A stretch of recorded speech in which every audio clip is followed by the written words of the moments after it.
I'm Alan Watt, and this is Cutting Through the Matrix on the 12th of January 2020. Scary, isn't it? Each time we'll see it for the next month or so, it'll be scary until we get used to the idea and just accept the fact that time certainly does march on. But it's interesting to see the agendas, very old agendas, come into play and be used again, the same types of agendas and with formulas and so on. That's how the world is run, but it's one big plan, of course, and those at the top are quite proficient at managing the world and keeping the games going, because games are terribly profitable, and it's only the publics of different countries that never quite catch on to it. We're caught up with the financial depressions and recessions and that kind of thing, and we're caught up too with higher taxes and your currencies being devalued all the time, until you get quite used to the idea that countries are in debt for trillions of dollars or pounds or whatever, and you accept that as normal.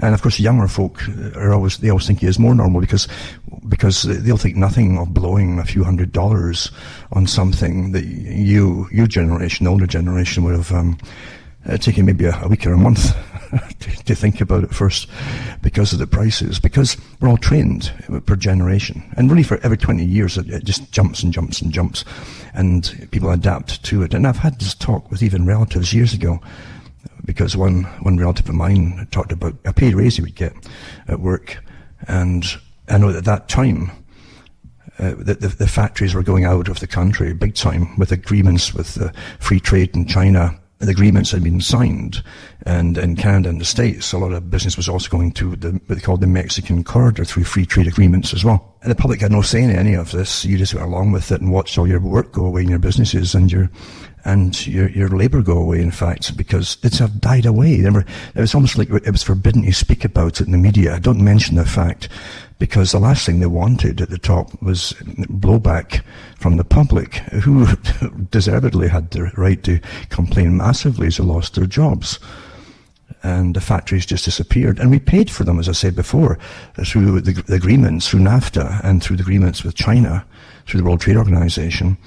It was signed, and China had to pay nothing for it. The taxpayers in the West paid for the factories, the big corporations in their own countries, to move over to China and set up. We paid for all that, including what they claimed might be lost during this setup for a few years, until the profits started coming in. So we paid for all. Quite amazing, isn't it? And then you go and vote for what? For the same people who got awfully rich, make it all happen. Awfully rich. The world's completely different from the portrayal via the media. They're completely different, and I can't get that across enough, really. I think most folk could never really accept it. They tend to get caught up in the puppets and clowns that are put in front of them, like Boris Johnson. You know, he plays the clown. That's his job. But he'll do what he's told by his bosses above him. And same as Donald Trump and everybody else there. And they're all bought and paid for by the richest folk in the world sometimes. That's a fact, folks. That is a fact. I mentioned years ago, too, about a movie. It was called Oh Lucky Man, with Malcolm McDowell as the main character in it. That was a kind of satirical play on real life in Britain at the time. Now, Britain, for example, came out of World War II devastated. They'd already been devastated with the cost of World War I. And not just in lives, but in finances too. Incredible loans were given out. In fact, that's one of the main reasons America came in 1917, was to ensure that the payments from all the different loans by the big banks in the US, that owned the US at that time too, would get their loans repaid. That was one of the reasons it came in 1917. And Britain had already been in that war from 1914 for reasons which we still haven't got clear yet. I mean, war is a good business to be in. Very good business. You're guaranteed, if you supply anything to any kind of military or navy or whatever, you're guaranteed payment by governments. Guaranteed. And the taxpayers are taxed to pay them off, so that's guaranteed as well. It's pretty well, that's surety indeed, you know. So tremendously profitable. It doesn't matter if you win or lose either. Through international agreements, all sides have to pay them off. It's very lucrative. So Malcolm McDowell, as I say, portrayed a post-World War II Britain, maybe by the 1950s, 60s, and how literally you took any job you could get, And this naive young guy starts to learn and find out how corrupt everything is.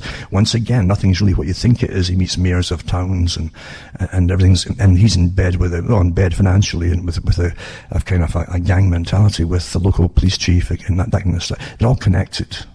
And they have their parties and their orgies and things like that with illicit booze and so on. That's how the world really works, unfortunately. And again, it's the esoteric and the exoteric.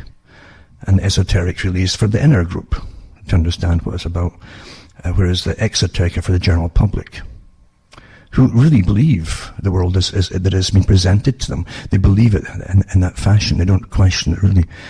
And you can't blame people. They're brainwashed to be like this. You're brainwashed to be awfully naive. And I think there's a natural tendency in humanity, especially if you are descended from tribes of some kind, to believe, obviously, in what's presented as a ruler, a tribal leader. And that worked fine for tribes, because the leader in small tribes could be overthrown if he got too big for his boots, or his fur boots, or whatever it happened to be, and by the people, you see. But once you got money coming in, it changed everything, because now you could pay mercenaries just to guard the king, you see. And he would definitely get too big for his boots. And if anybody complained, well, they were simply disappeared. That technique has never changed. Maybe the ways of doing it are more sophisticated today, but they still go on all the time, by the way. It's not a pleasant world out there, and it's getting very dangerous today. Very dangerous. As you see, the complete intolerance of anybody speaking out about what's really happening in the world, and banned to speak by those who basically rule it. I know that Google, for instance, is admitted that one of the head guys in Google is using the algorithms now to make RT, for instance, where you like it or not. RT gives you some good information. It's up to you to decide how much of it's true or whatever, like every other site. But the algorithms are making it harder to find RT if you're searching for articles and so on. But that's been done for years, from the beginning of the public internet, or given access for the public. And I was doing fine years and years ago, until I started to speak out about certain things that were happening, including the wars I saw getting fomented and getting ready, etc. And definitely when I mentioned the fact the West was funding what were supposedly the groups that were heading against Syria, as an example. We were funding the groups called ISIS, ISIL, ICE, and so on. We funded them, and there's no doubt about it. The West trained and funded and armed these people all through their so-called regime changes, etc., because it's all the one group. And I saw the chaos because I knew too that there'd be tremendous blowback on the whole of Europe with mass migration because of it. And that was, as far as I could see, that's part of the plan, obviously. Planners are not stupid. You don't hire the stupid people and give them big salaries, whole layers of them, and these huge think tanks that study strategy and history and warfare and all kinds of warfare, including propaganda warfare, which is tremendously effective. Because the first people that you use it on are your own public. You want to brainwash your public to obey you or the ruling class, whoever that happens to be. And they'll never even realize they've been brainwashed. They'll be naturally very, very supportive. Again, playing on natural instincts, tribal instincts. We're used and abused so easily by professionals, as I say. Never, ever so much as today. And in bygone years, as I say, with the Cold War, we understood quite clearly what the problems were.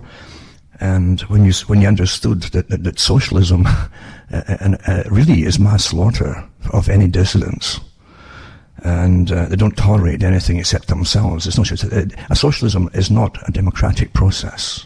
Once they're in, you understand it. And that's what communism was. Stalin said it too, that communism was simply socialism in a hurry. Through revolution, that's what you use.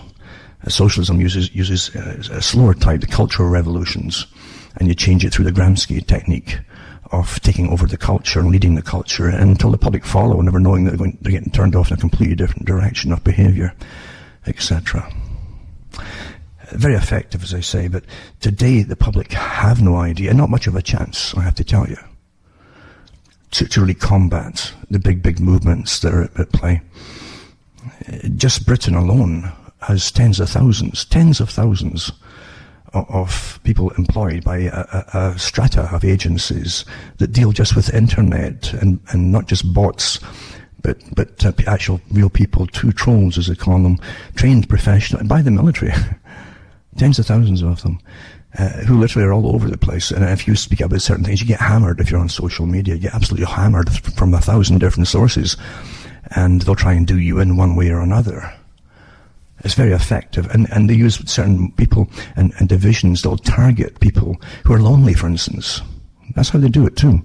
Women or men. It was just a more advanced form of the old technique of spies. You would use spies and send them into countries, and they would get to know the women, especially, who were secretaries of naval departments or army or whatever it happens to be, or air force, to send information back. And sometimes they would send women to do it to the guys, and that was very effective too. Like the perfume affair in Britain, although it's debatable if the women that were used were actually paid to be spies, they certainly had the ability to transfer information that they were hearing to their opposite numbers in different countries. So it's really amazing, as I say, to see today where the same things go on through bots and through trolls. They're well paid. And they'll take people into their confidence. They'll have dialogues and so on. And then they'll suddenly attack you. And by that time, they've sussed you out. If you're a woman, for instance, they'll have sussed you out to your weak spots and say, what would destroy this person? And they'll hit them with the very thing, and they can have a breakdown over it. And they've never met this person. They've still got in their mind an imaginary picture of something or somebody. But these literally are paid experts working for warfare departments. Now, I'm not kidding you. I could give you stacks of evidence about it, but it's a fact. The US has them, Britain has them, all big countries have them, Russia has them, Israel has them, big ones too. All plying for power and plying to try to improve their own stance, their nation's stance on certain issues and so on, and at the same time destroy enemies. Now, today, destroying an enemy is people who have different points of view. I hope you understand where we are today. For those who literally get freaked out with incredible barrage, utter barrage of trolls and bots that hit them, if they've said something or whatever it happens to be on a show, for instance, you've got to wake up to what this is. These aren't just average people out there who disagree with you. No, these people literally are trained, like all warfare people, to destroy you through different techniques. And they are taught techniques of destruction of the human mind, the psyche, how it works, how it takes vulnerabilities and how we destroy a person. And some people, they can work it out from your particular mindset, your psyche, as I say. They can work it out through your personality type, likes, dislikes, fears, and all the rest of it, likes, politics, religion, whatever it happens. And they can literally figure out precisely, just like an attack, to hit you with this, and this in a certain order to take you down, and they're very, very effective. That's what your neuroscientists are working with governments for. That's what your BIT groups from universities are working with them for, because they're all part of these intelligence services too that work to attack people who understand too much, perhaps, on the internet and on social media. And I don't play the social media part because I'm well aware that most of what you're going to get hammered with are not real people. And if they are, they generally are working with these intelligence agencies. And each person who works in agencies will have a stack of accounts given.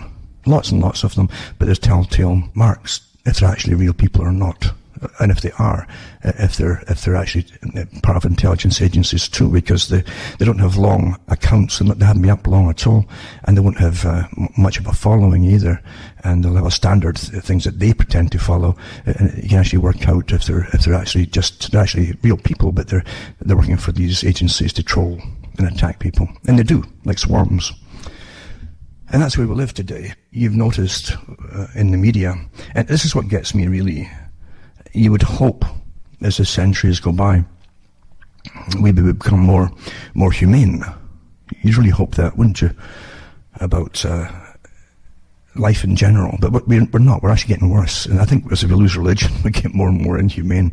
And you see the things that happen in society. Whereas now their hospitals are even handing, they'll euthanize you because it's cheaper on the money getting taken off people. Plus, they don't want you living too long. They can grab your pension and spend it on other things.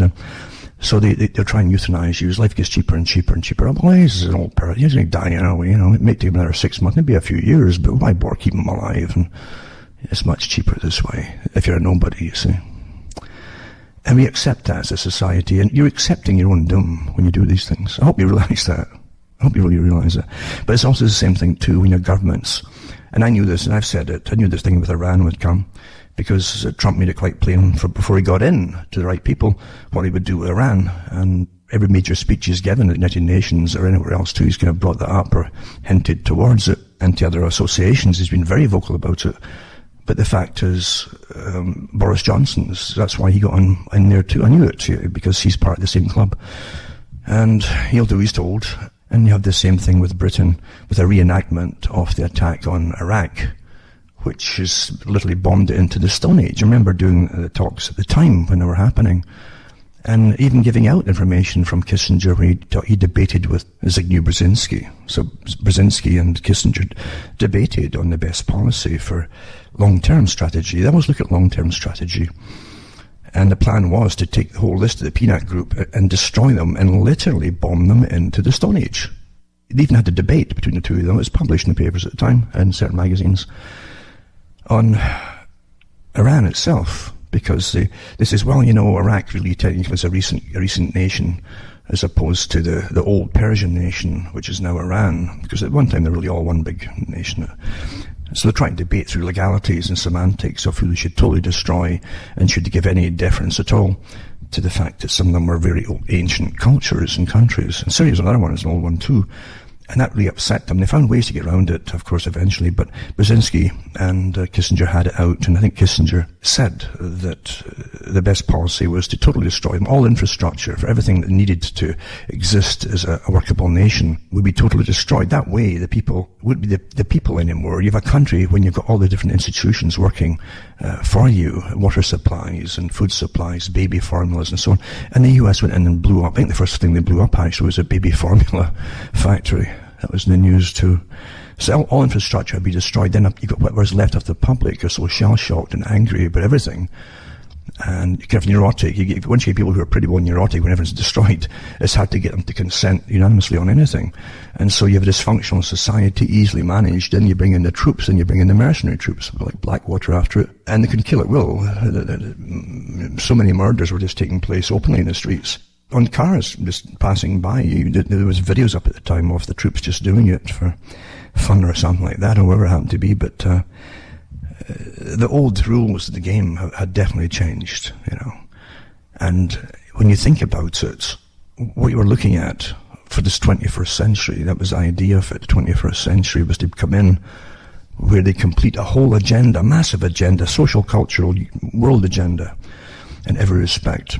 And of course, the military was to be used for one part of it.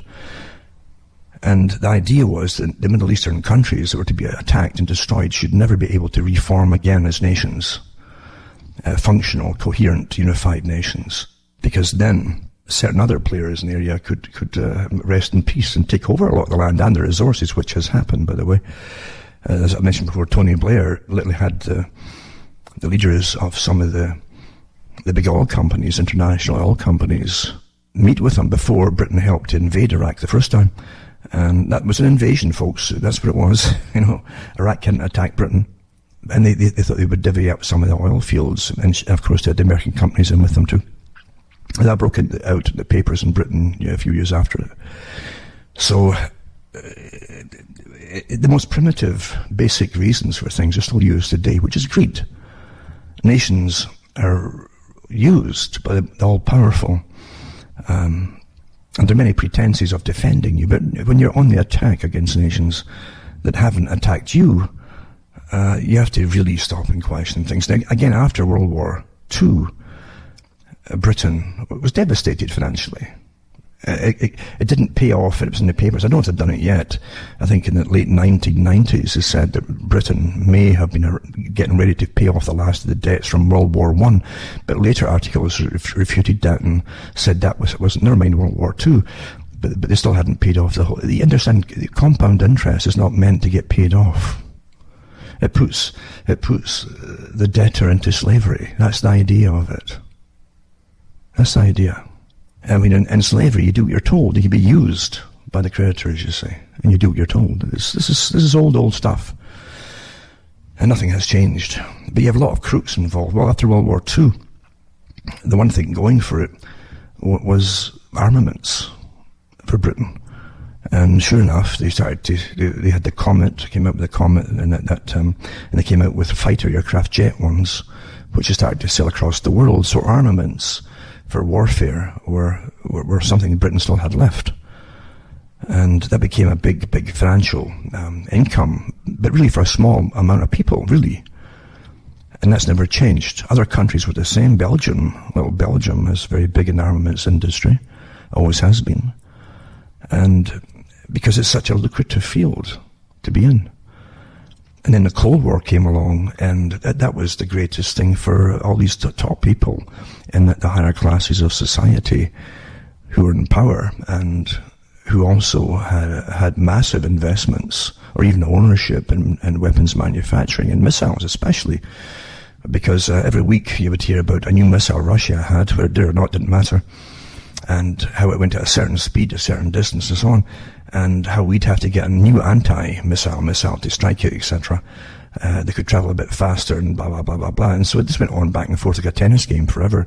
And it was just so lucrative because no one ever had to use the missiles. That was the good part for the weapons industry. You didn't have to prove they actually worked.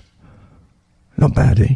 Especially when it was costing so much for them. But today, they're right back to square one because they missed the Cold War. They missed it. I said that years ago. I said if they have to resurrect a bad bear, that was Russia, they'll do so if they start to find out they're not going to have cash coming in. And so they did that actually. So we're back to square one there. And they will benefit from it. I can remember when the cruise missile was supposedly £1 million, I think, a pop. And was it £1 million or dollars? I can't remember quite which one, but I remember Clinton popping them off all across the Middle East every other day, something to 11 at a time. And that was great money at that time for guaranteed money. Not bad, 11 million per day, for firing off these things to hit places in the deserts and stuff like that. And the taxpayers would pay for it. It's a good income for those who make these things. But the cost of things today is astronomical. When you get fighter aircraft that aren't just in the millions, but some of them cost a billion. Some of them do. And then they're guaranteed payments for their updating to their software every month or whatever, or even emergency updates, in fact. And the updates can cost millions per update. It's pretty decent income, isn't it? So yeah, weaponry is awfully effective. Now the Cold War, as I say, for the general population, was a propaganda war as well, because you have to convince your people at home who were so war weary with war after war from the 1800s and through the Boer War and World War I and World War II and then the Korean War and different wars and so on. It's hard to keep the public going when they're living in really a decadent society, decadent in the sense of your infrastructure's falling apart. It's not getting replaced and repaired. They tried all kind of cheap, terrible techniques for building for the ordinary people who were still looking for homes to live in because they couldn't have. Most of the people in Britain were working class, you understand, and most of them couldn't afford to buy a home, and you couldn't just get a loan in those days. That's not long ago. You had to have collateral or something physical to put up, as they say, before they'd give you a loan. And if you fell flat in the loan, they could grab the real estate, wherever it happened to be, or vehicles or some other property or something. But you couldn't get, if you didn't have anything, you just couldn't get money down on anything. So you rented for it most of your life, for a lot of folk. It's a bit easier in some parts of England through tradition, but not many. It's not big working class cities. So it wasn't until about the 70s or 80s, actually the 80s, they started to dish out throughout credit cards like they did in the States and Canada, which tided the people over through bad financial times. Because the 70s, the economies were in a decline. Wages became stagnant until pretty well up until fairly recently. The same starting wages for most jobs for 30 years, pretty well. So, as I say, Britain is a good example, and they show you that in Oh Lucky Man, because that's really what pulled. They say that's what pulled Britain out of the mess it was in, was the armaments industry, and some people became the spokespeople or salesmen to foreign countries, especially to countries like Saudi Arabia. That's never changed. They're a massive purchaser of best weaponry and aircraft fighters. And all kinds of weaponry they use, tanks, you name it, and missiles too. You understand that the reasons that you've got ongoing wars today have got nothing to do with the reasons you're given. As I say, Iraq didn't attack the West. That came out too when George Bush was in with his war on Iraq, Iraqi freedom they called it, when they went to destroy it in the Stone Age. Very Orwellian and doublespeak and so on. He said during the inquiry, well, I never said that Saddam Hussein had anything to do with 9/11, which is a lie. He did, of course, inferred it. And they used the media, who was just completely on board with it, of course, naturally. They used the media to persuade the public, even though the target was supposed to be Afghanistan initially. Within a year, they convinced the public, just read little bits and pieces, that Saddam Hussein, the bad man, that was just a bad man, you see, was the guy behind it. It had nothing to do with it at all. But it just shows you the same. He was on the list. He was on the list of the PNAC group. And so they targeted him. Remember George Orwell says, who were we fighting today? There was Eurasian and so on, the different factions of the globe. Because they kept changing the gun sights so quickly. And you had to adapt very just rapidly without asking questions. And you don't ask why we're fighting them, or how long we've been fighting them, or have we always been fighting them, or whatever. That's where we are today, isn't it? Isn't it? Because, as George Bush said, he said, I never said that Saddam Hussein had anything to do with 9/11. Well, why did they invade them and blow them into, again, the Stone Age? And don't forget, Iraq at that time had been under a massive embargo for about 1991. Because as soon as the Cold War supposedly finished, the PNAC group immediately were into the Middle East. They didn't have Russia to contend with at that time. And they're pushing their weight around there, obviously, for oil, etc.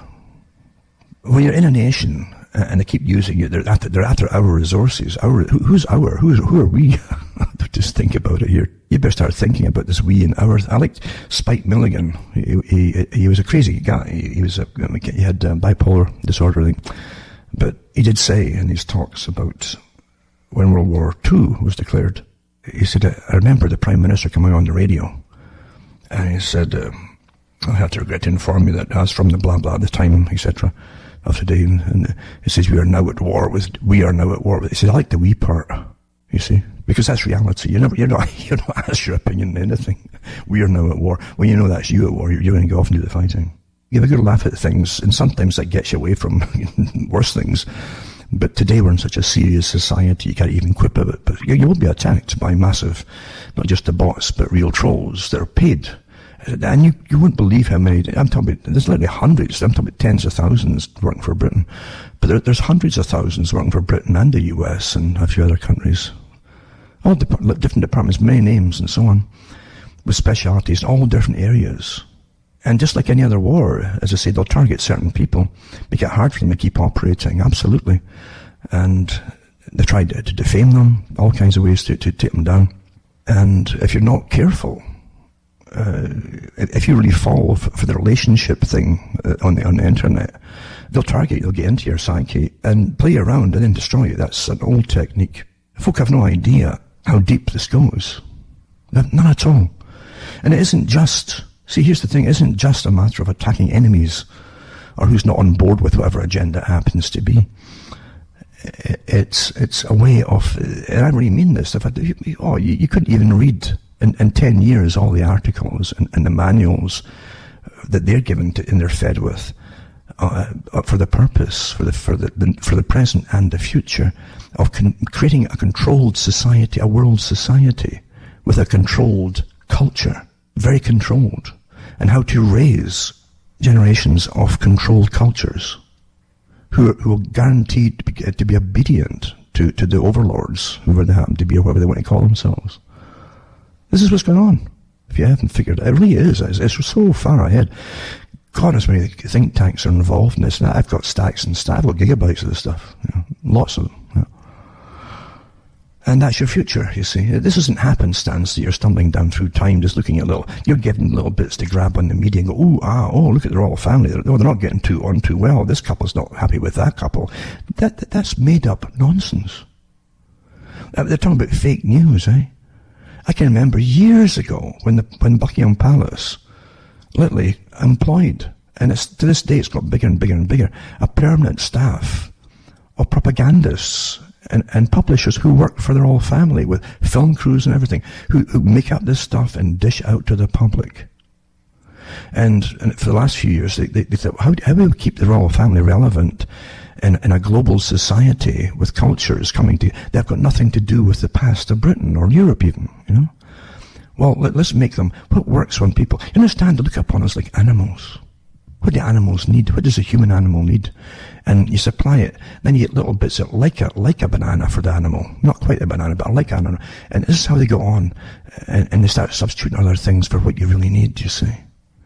So you have this natural tendency, more in the women actually, and this is standard basic psychology and sociology. Women in a small village, they often say, they just gossip when they get together in the corner of the village, and you know, you'll see the three same women standing there for hour after hour, natter. That's what they used to say. And they say they know, they've talked about everybody in the village, and they'll be there for hours, and even when there's not much left to say, they'll still stay there because they know that when one leaves, the other two's going to talk about them. You see? That was a standard old joke. But the fact is, it's a natural thing for women, in even a small tribe, to know everybody's business, to know who's good, who's iffy, who's kind of bad, who's dangerous, whatever, for themselves, their family, for their offspring and so on. So they can warn them. It's a natural thing to do, you see. It's a survival thing. They use these same techniques against us all now, you see. And they can use these natural tendencies to want to know, and to literally identify as a human person to another human person. So they represent, they repackage their whole family. They repackage their whole history, or maybe even remake it.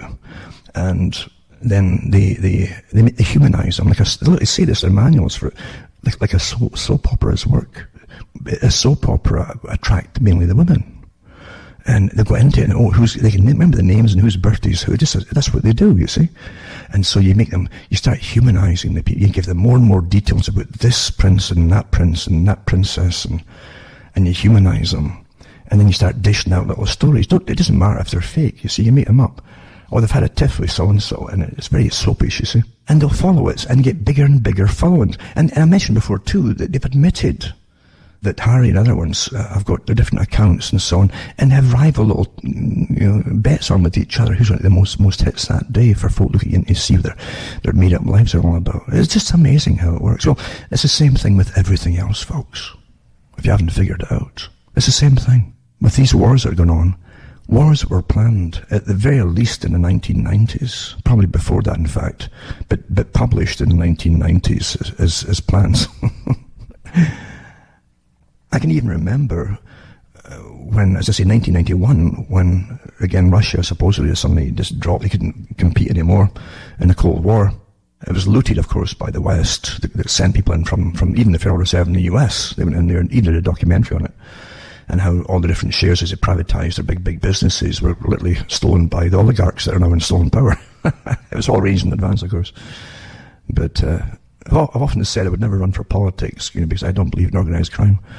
But the thing when they went into against Saddam Hussein is because supposedly he'd attacked initially Kuwait to the north of Iraq and the oil fields there. Now, for those who don't know it, Kuwait was set up with the oil fields by Papa Bush, as they call him. And he had massive shares in it, and that's where the Bush family's got their training in there, and big massive business. They always give them some kind of sway over oil fields initially to get the idea of things, how the scams work.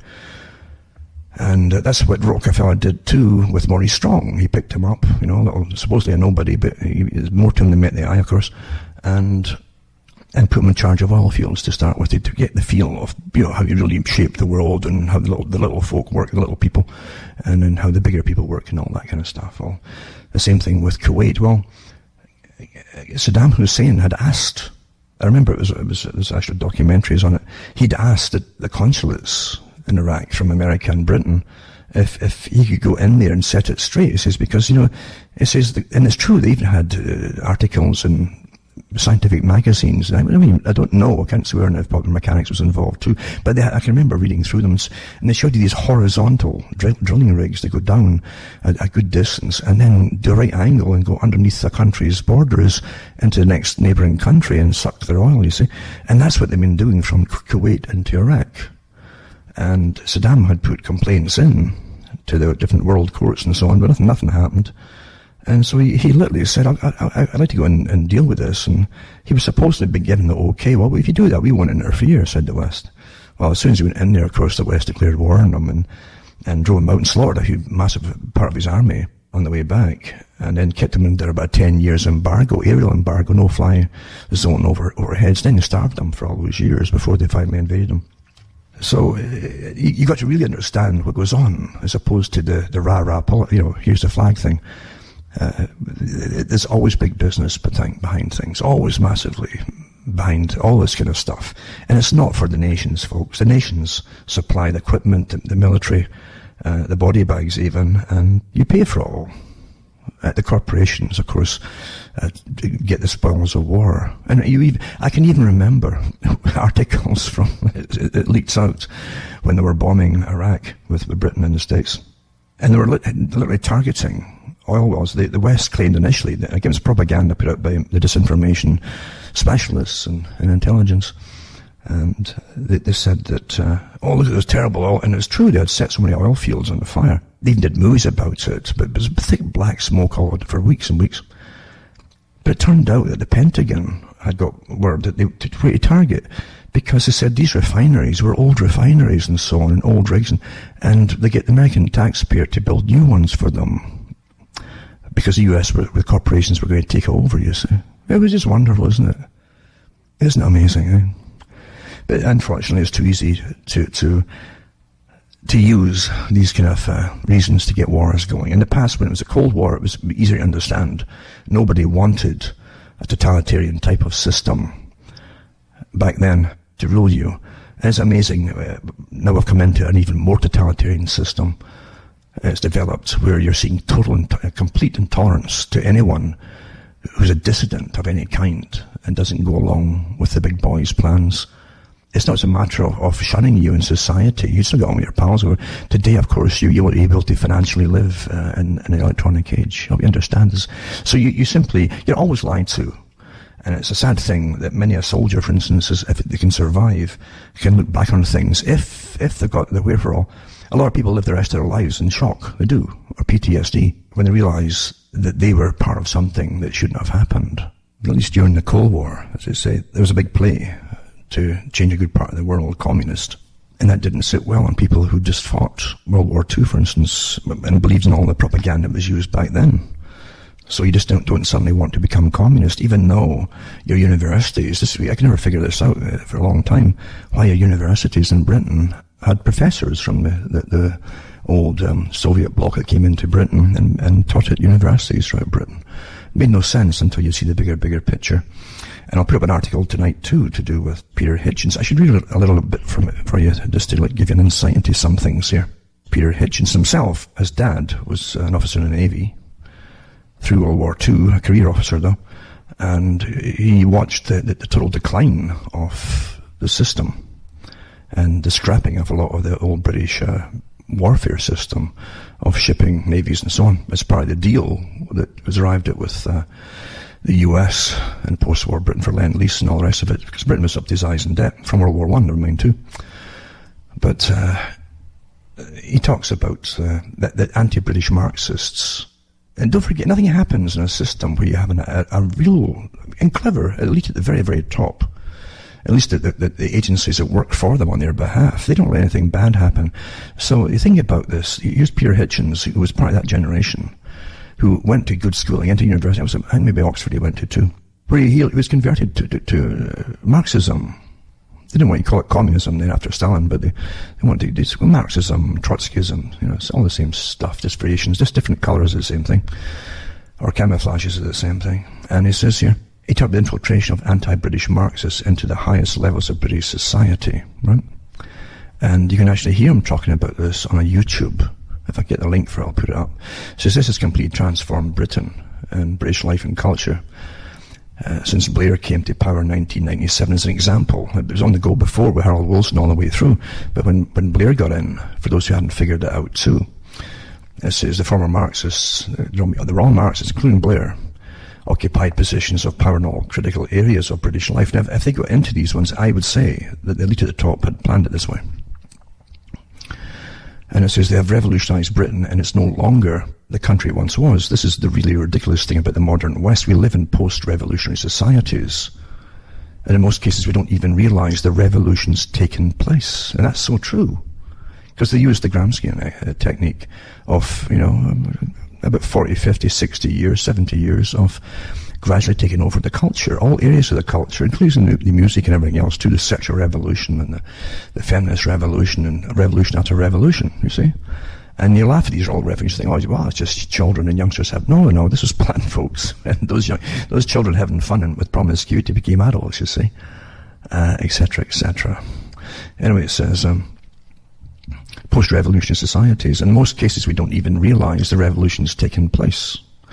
It's been a Kierkegaardian revolution in which all the buildings remain standing. But everything which led to their being built and contributed to their design and the whole society that supported them has been wiped away. And people walk around in it relatively prosperous thinking revolution must mean a red flag flying above the post office and the barracks and the railway station with commissars in the streets. It doesn't. Modern left-wing revolution means this, the policing of thought. Now think about this, folks. The policing of thought, okay? As I said, I know of journalists who have had calls by the cops in these countries who said, we're worried about your thinking. It's all here. I'm not kidding you. And it says, the deadening of the academy, the lack of serious debate or understanding, suppression of disagreement. And it's not suppression. It's not toleration, it's suppression of disagreement. And everybody accepts it, and you're surrounded by it, and there is no cure for it. It's all gone. You see? The whole system's gone. Education is dead. The media is dead. It isn't ever. It's almost unwatchable. Most of what's put out now, in particular on the BBC's television, it's almost impossible for an intelligent person to sit down and watch it. And that's a fact. You wouldn't believe how loaded it is with this. It's like Marxist speech in conversations and put down as entertainment. And into their different entertainment and soaps and all the rest of it, and dramas. It says, but luckily for them, the number of intelligent, educated people is very small, so they get away with it. And they've made sure that you just don't have education now. You don't get education, is what education is. You certainly don't get critical thinking. And you're taught everything's quite normal. You're raised to be naive, aren't you? Everybody is. What's is all normal? We're all just happy, little, having fun, Really? And it says, my advice to young people in Britain, right, is to leave the country. And people laugh at me when I say it, but I've never been more serious about anything in my life. And they ask me where I should go, and I say, I don't care where you go. The point is, about this country is, in the foothills of such a catastrophe, it's not a good idea to wait around and find out what it's like. Called Euro-communism. This policy renounced Soviet economic models. And this is how they did it. You see, they kept the techniques. I've said this before, but the Soviet experiment.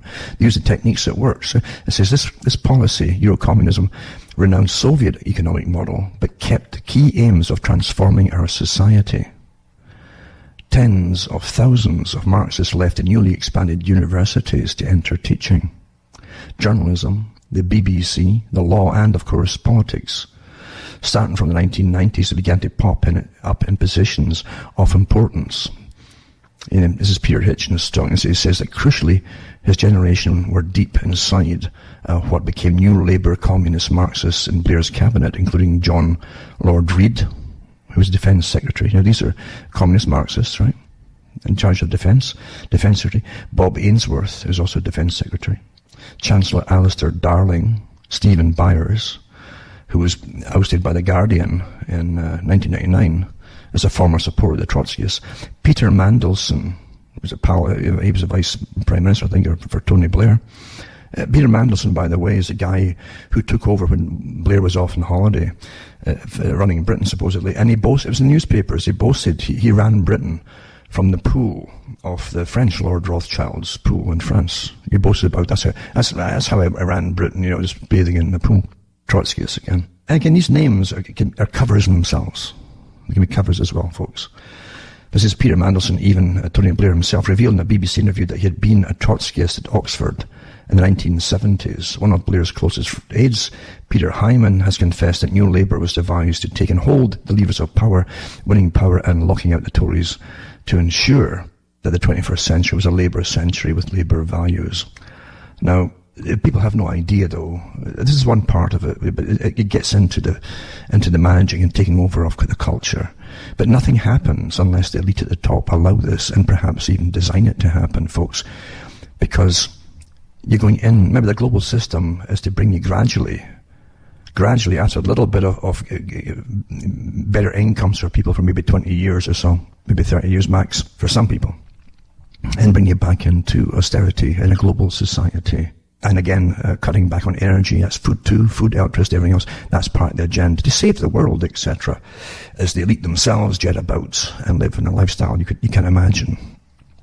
That's reality, folks. So I'll put this one up as well. And also just to touch on a few other things too, before it's over for the night, I guess. You could babble forever, but there's so much history involved and insight into history as it happens. Most folk don't get the insight as it happens. They get it from books much later on, after it's all happened, and then sometimes in later generations. But yeah, we're watching the same old stuff ramp up as the White House considers dramatic expansion of a travel ban for different countries. They're going to, when it's going to starve them out again, and or goad them into war, obviously, like Iran. They're not in the Stone Age yet, you see. Most countries around there have been hammered into already. They tried to do the same thing with Syria. And we've watched it, again, don't forget it's a chessboard. This will happen, I'll cause this to happen, I'll cause that to happen. The mass migration flooding in from all those countries when they took out Libya, which used to hold back mass migration and flooding across Europe and into Britain. That's destroyed. And when that happened, I knew this was part of the plan, was to completely alter the face of Europe forever. Obviously, that was part of the plan, folks. And they haven't stopped. There's been lots of Iranians trying to get into Britain, legally and illegally, for years now. Because you can imagine them getting brought up for the last 20 odd years waiting for your turn to get bombed. That's a lot of stress on people. And once it happens, of course, there'll be millions again. And then you get a good chunk of Africa jumping on board with it, and from other parts of the world too, because they won't need passports or anything else to prove who they are. There's another article too. It says, does Trump have an ethnic Iranian interrogation and detention program in the works? So it says, reported detention and interrogation of Iranian Americans in Washington state over the weekend raises an obvious question. Was this an isolated incident, or is the Trump administration rolling out an interrogation and possible detention program in targeting persons of Iranian heritage? Well, we saw all of that in the last 20 years of the horrors from the torture camps, etc. An extraordinary rendition, as they called it, as they kidnapped folk and just took them to different countries to torture them.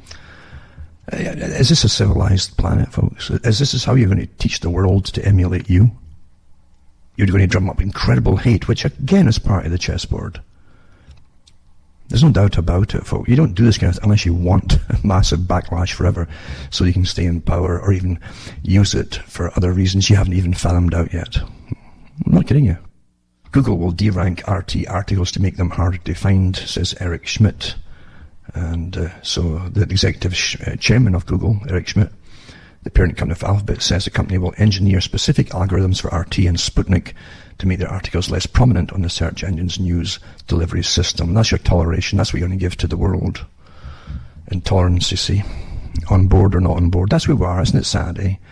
We don't go forward in a world of tolerance at all, regardless of all their baseless prattle, as we go into this completely intolerant society where they can literally cut off everything from a person if they don't like you. And starve folk to death, anywhere in the world, by the way. I'll put up an article too, how to spot a Twitter troll. Quite a good article by Craig Murray, who was a former ambassador to some of the Middle Eastern countries, I think it was. He's now a human rights activist. You don't have to agree with everybody or their philosophy or their beliefs, but he's got some good stuff here and there, with such as how to spot a Twitter troll. And we're looking to recruit, it says here, that advertisement put out by the GCHQ in Britain, currently advertising to recruit more trolls to carry out precisely the activity I outline here. As their advertisement puts it, and the links are here, by the way, we're looking to recruit individuals who can contribute to a step change in the UK's ability to project cyber power against our adversaries. Now, once again, here, yeah, it's like I said before, when war's declared with Britain and we are at war with, well, our adversary, who are we? People don't stop and think, Really don't, And young folk don't, because you take it for granted. It's all based on trust, you see. The whole system from about 1/3 of the way down, from then on, all the way down to the bottom, it's based on trust, you know. Oh, they wouldn't lie to us, we're the good guys. And that's what you believe, So, against our advert, in order to keep the UK safe, you will be at the forefront of the nation's covert online capability. We want people who can help support and run operations that disrupt and degrade our adversaries' ability to do us harm and contest malign activity in cyberspace. I do hope this helps cut through the cognitive dissonance for those of you who found it difficult to come to terms with the truth of the below. And it's got the original post here. So the British government employs a very large number of people whose full-time job is to influence the political narrative on social media. And it's true, one of them's called, and there's only one of them, the 77th Brigade, by the way, of the British Army, the Integrity Initiative MI5 and MI6, that's another one, and the GCHQ all run major programs of covert online propaganda. These disinformation warriors operate on Twitter, Facebook, and in comment sections across the internet. So it tells you how to spot a Twitter troll. And there's thousands out there, and you come across them, I'm sure, and you've probably been horrified, thinking, "I'm really that such a bad person?" Well, that's how they attack you. They're meant to shake your psyche until you start, "Oh my God, maybe I'm bad," or, because no one likes to become bad, you see, do you? It's quite something. And then the Pentagon launched a second attack on they called it an Iranian militant the same day it killed Soleimani. And don't forget, Soleimani is different versions of it. I mean, the guy was on a diplomatic mission with diplomatic status. He wasn't sneaking around, going from one country to the other. And let's be honest, the bottom line is, why is the US in Iraq still? Normally that's a conquering invasive force, isn't it? But you look at the oil fields there too, And they're not going to leave it. And I think there was 27 bases around the very borders around Iran, for instance. They have 27 or 28. And they've a whole stack, 40 odd. We need to go out a few miles out on the other side too from that. So 40 odd bases around Iran. There's even a joke out there, someone put it out. It's a really good one too, but it's based on fact. And they pinpointed all these bases around Iran. And it says, look where they put their country, right in the middle of our bases. You see, but yeah, no one says, well, why are you there in the first place? Really pretty sad, isn't it?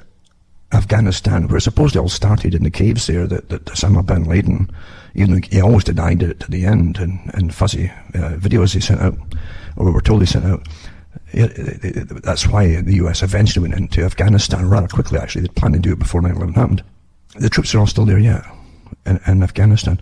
After 18 years of US occupation, the poll finds 0% of Afghans are thriving and 85% are suffering. It's just something. Remember too, facts are facts, folks. You understand that the lies to get you into war, it doesn't matter how outrageous they are, as long as they get you into war. Because once you're in, it doesn't matter if they're exposed as being lies. Once you're in, the ball's rolling, you see. That's how they do things. Afghanistan was really third world status pretty well for most of the country, with stacks and stacks of tribes occasionally warring with each other down through many, many centuries. But it was called the graveyard of empires, where the invaders would come in and Britain did it. And of course, the opium was a big plus to get their hands on the opium. If you want to drug other countries like China, which of course Britain and the US took part in, to make them drop to their knees. In many ways, not just cyber warfare, to get countries to destabilize and drop to their knees and get it to beg to stop it. And then come the conditions. That's the techniques that are used. As I say, history is really a horror show, people. I hope you understand that it's a horror show. So anyway, there 85% are suffering. And there's still got troops in there yet.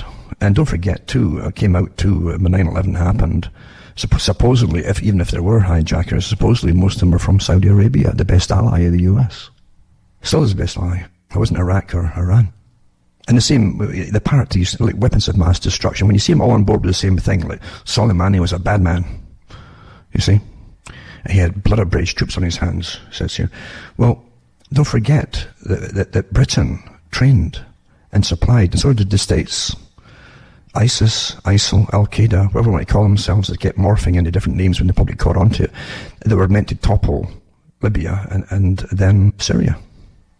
And they'll never be forgiven, those countries, or anybody who helped those countries to stop it. There's no way, if you've stopped anything at all in the big agenda, you're done for. They'll never ever let it go. And it's sad, because the mass murderers of the people for years now, years and years and years, who we never heard of. Most folk couldn't even get them on a map.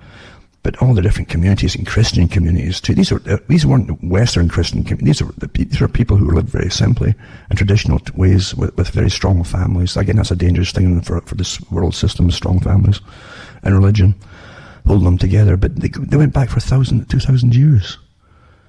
These families were over by Syria, outside Syria too, and getting slaughtered. And it was so tragic to watch. Nobody in the Western world in any leadership capacity said anything.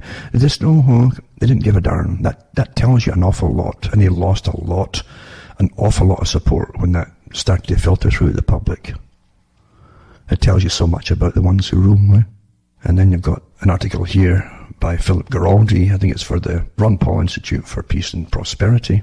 It's amazing to hear some of the old conservatives talking about peace and prosperity. This used to be the left wing, you go playing with that. But it really is. It's amazing how they'll change positions and one becomes the other. It goes back and forth. It's a good article, actually, on the corrupt power in Washington, D.C. And it's been there for about 100 years. The deep state was there for about 100 years, total corrupt. And Quigley said it himself in the 1960s that an organization that he belonged to, he said, I've been running and supplying your presidents for 60 years. That was in 1960 odd. He wrote the book, you see. So you're really looking at this particular organization from the late 1800s. I hope you understand that. That is the real deep state is in there, you know. And they all get paid from the same sources, way above their paycheck level in politics. Big private organization. And interesting too, as they went to bomb Iran this time, Iran had 2 earthquakes in the north there, eh? But it's interesting to me because when they went to attack Iraq in the last so-called Iraqi Freedom War, Operation Iraqi Freedom, they had earthquakes there too. One of them hit a place called Bam, I think it was Bam. Right on cue, it was quite amazing. The first Gulf War altogether, the Desert Storm one, the Iraqi troops were coming out of their trenches. It wasn't shell-shocked either. It was thought they used the EMP technology upon them that really completely creates a fugue-like state, a zombie-like state until it passes in. It's entrained on your mind, on your brain. That was in the newspapers at the time, the journal newspapers. And the folk couldn't believe them, just walking up like zombies, and they couldn't understand or look, or just as far away look in their eyes. And it was said that HARP technology, and you can actually entrain it on a certain position. Old stuff, but all gone now. But used in more sophisticated ways, actually, and maybe more perfected. But earthquakes, they can cause earthquakes too, by the way, by the HARP-type technology and by the underground CERN-type technology as well. But you put a standing wave up there, and then you put a few up, and then you can bring them onto a focal point in the ionosphere, and then beam them down like a reflector on a specific point. You can create incredible earthquakes. And that alone will do, and again, the effect upon the human mind, massive disorientation and so on, confusion. And Twitter executive revealed to be a PSYOPs soldier linked to spreading disinformation across social media, a threat to our democracy, it says here, as in Newsweek.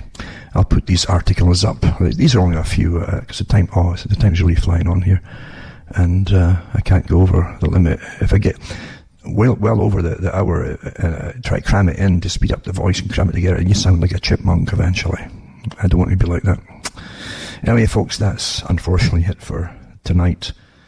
But we're in such amazing psychological warfare all the time in all different areas, including all the different organizations. If you bring up even global warming, you'll be hammered by PSYOPs organizations with their countless little trolls.